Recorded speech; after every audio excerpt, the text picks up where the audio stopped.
all the sunlight seems like it's further east today for some reason. Maybe I'll head in that direction later. And what's going on today? Lots about drones getting, I guess, taken down per se. How about this first one? This one says here, on the 15th floor of 2023 at 0:22 p.m., BSF TPS Frontier deployed on border fired on an intruding drone. On initial search, a big bag of 3 packets with hook, ring, and blinkers weighed approximately 3 kilograms of heroin recovered from farming field near village, Dano Kalan district. And they do show you pictures of the recovered items. Interestingly enough, it doesn't seem like they actually show the drone itself, which I was kind of interested in. And as well, I guess posing in terms of what they confiscated. Is this more for like media exposure per se? For the police forces to say, look, we are doing, I guess, our jobs? And still with that story theme of drones being taken down, this one did show a drone. This one says, Ukrainian border guards destroy enemy drone in Kharkiv region. As it says here, the enemy drone crossed the border and flew deep into Ukraine. However, its flight did not last long. The border guards turned the UAV into a pile of junk by hitting it with an automatic weapon, the State Border Guard Services said.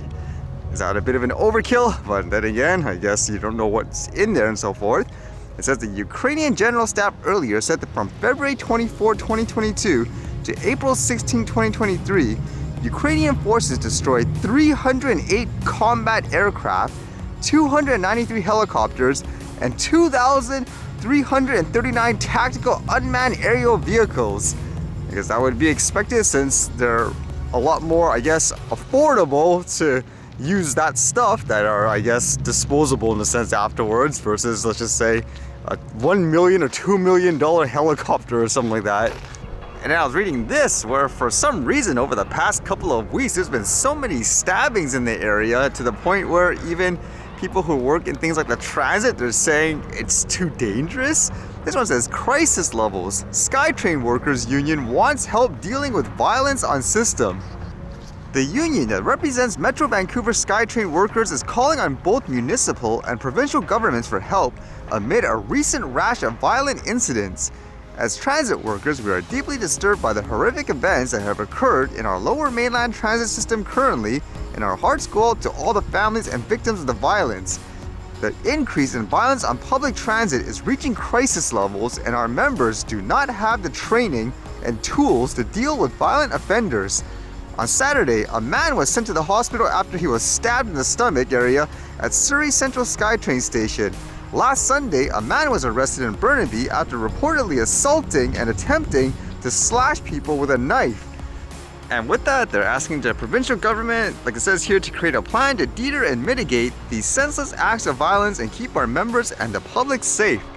What would you do if you worked at a job like this where all of a sudden it just got really violent? Would you just say, okay, I quit? Would you still do the job and train yourself in some ways to potentially defend yourself? Either way, for whatever reason, again, there's been so much more violence with people going around stabbing others for whatever reason too.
Alright, see you guys later.